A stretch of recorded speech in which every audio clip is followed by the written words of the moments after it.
Patricia. Today I will be performing an oral competency for the skeletal system. So, Professor LeBennett, just to let you know I'm not cheating. This is just the list that I'm using to guide me through the bones. So, with that said, we'll get started. So, the first bone is of the cranial system. It's going to be the frontal bone, which is located just right here in the front of the skull. The next bones are the parietal bone, which there are two of those bones. Parietal bone number 1, parietal bone number 2. The next bones are the temporal bones, which there are two bones of those. Temporal bone number 1, temporal bone number 2. The next bone is the occipital bone, which is located at the base of the skull, just right here. Moving along, we have the sphenoid bone, which is located here. We have two of those bones. So that's sphenoid number 1 and sphenoid number 2. All right, the next bones are the ethmoid bone, which is sort of located here in the eye socket. So it's just in this area here. All right, then we have the mandible, which is this area down here. All right, then we have maxilla, which we have two. Maxilla number 1, maxilla number 2. All right, we have two palatine bones, which for this purpose we'll have to remove the skeleton because it's sort of hidden at the base of the mouthpiece. So, trying to hone in here. The palatine bones, this one right here, and there's also another one over here. It's kind of hard to demonstrate. I'm going to pull my mouth down a little bit. All right, so again, I'm going to try to demonstrate that. So palatine bone number 1 and palatine bone number 2, which is right up in here. All right, so the next bone that we have is going to be the zygomatic bones. So we have two of those bones. All right, I'm just fixing the mouth of the skeleton. So this is zygomatic bone number 1, zygomatic bone number 2. All right, next we have the nasal bones. We have two of those bones. So let's get a little closer to demonstrate this. We have a nasal bone here, a nasal bone here. All right, the next bone that we have is the lacrimal bones, which we also have two. All right, lacrimal bone number 1 and lacrimal bone number 2, just right here. All right, we have also the vomer, which is located right here. All right, and then we have two inferior nasal conchae. Inferior nasal conchae number 1, inferior nasal conchae number 2, just right here. And that completes the bones of the cranial skull and the face. All right, moving along, we have the throat bone, which is the hyoid bone. And it's also sort of at the back of the neck here. So we have to remove the mouthpiece. And actually the hyoid bone is located just right here. So the hyoid bone. All right, so moving along to the shoulder bones. All right, we have the scapulas. We have two scapulas, or what you call shoulder blades. So scapula number 1, scapula number 2. All right, we also have two clavicles, or either two collarbones. Collarbone number 1, collarbone number 2. All right, the chest bones. We have a sternum, which is located right here in the center of the chest. And then also we have 24 ribs. So we have 12 ribs on each side of the body. All right, and the ribs are broken down. All right, so the first 7 ribs are what we call true ribs. Ribs 1 through 7. So there's 1, 2, 3, 4, 5, 6, 7. All right, and then we have what we called false ribs, which are ribs 8 through 10. So 8, 9, and 10. And then we have ribs 11 and 12, which are known as floating ribs, which are not attached to the rib cage. So ribs 11, ribs 12. And as I said, there's 12 on this side and 12 on this side, which makes up the 24 ribs of the body. All right, next we have the vertebral bones. All right, I'm going to turn this to the back so we can demonstrate this better.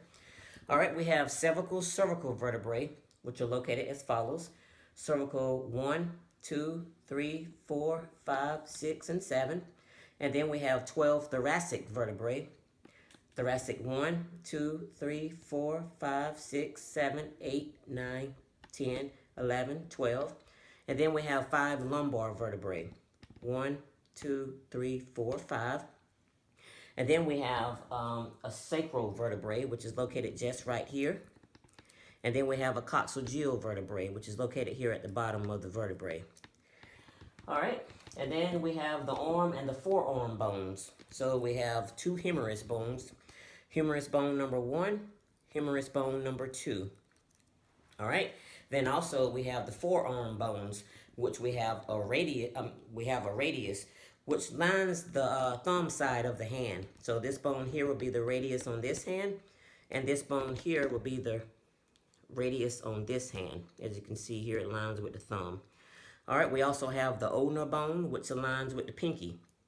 All right, on that arm, and then the ulnar bone on this one is just right here, which aligns with that pinky finger. All right, moving along, we have the hand bones. So I'm gonna try to demonstrate this with the skeleton in my hand. All right, so we have the carpal or the wrist bones. So I'm gonna try to do this as best as possible. So I'm just gonna put the sheet in my hand so I don't have to keep looking back. All right, so the first one that we have is what we call the scaphoid bone, which is located just right here. All right, then we have the lunate bone. Then we have the tricreteral or either the triangular bone. All right, then we have the pisiform bone, which is just right here.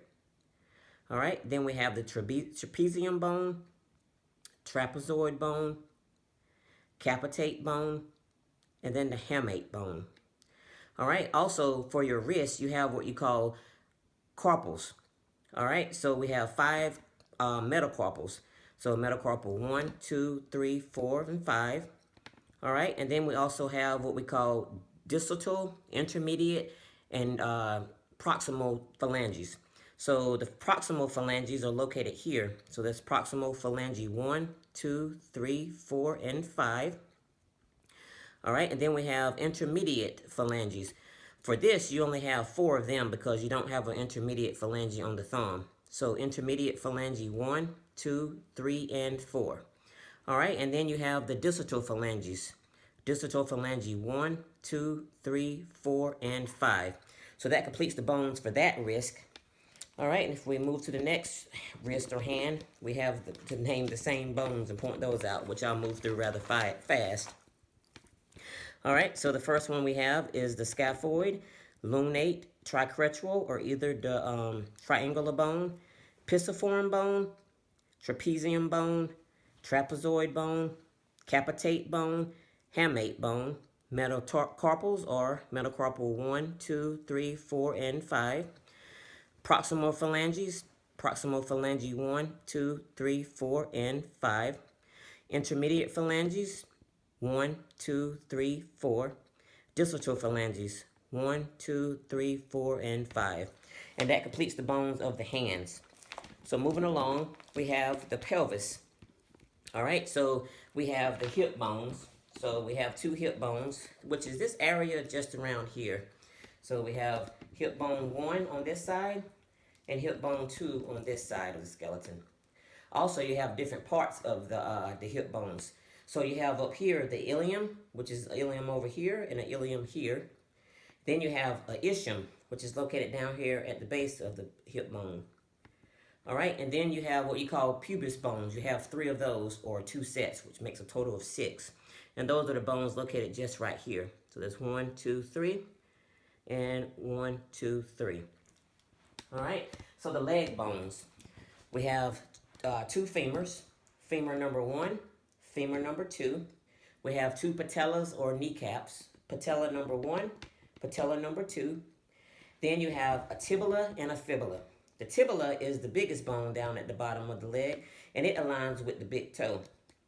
You also have the fibula, which is the smaller of the 2 bones, and it aligns with the pinky toe.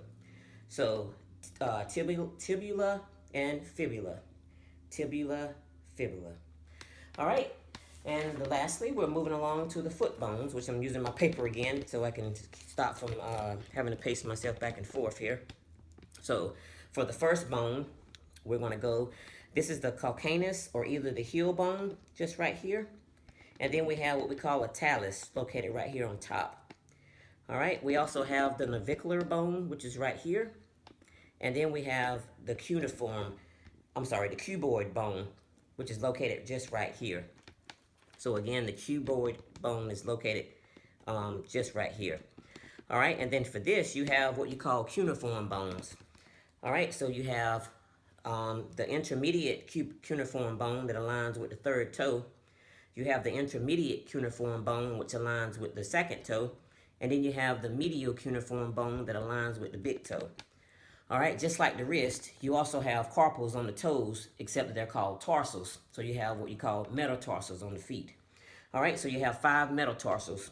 Metatarsal 1, 2, 3, 4, and 5. And then you have intermediate, you have proximal phalanges, distal and intermediate. So the proximal phalanges are, the proximals are right here. So proximal 1, 2, 3, 4, 5. Then you have 4 intermediate. So intermediate 1, 2, 3, and 4. All right, and then you have 5 metatarsals, or distal metatarsal bones, which are right here. 1, 2, 3, 4, 5, also known as the phalanges.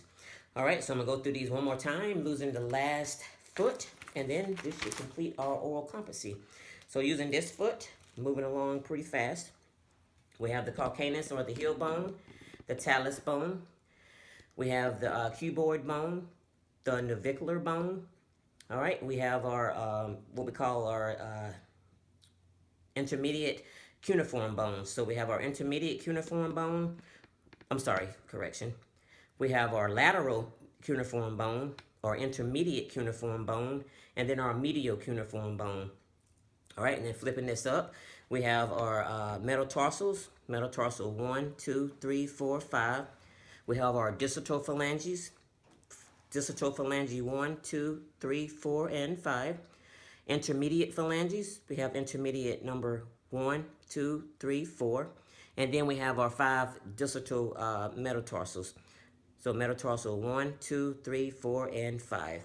So again, today I have demonstrated you an oral competency of the skeletal system. Thanks.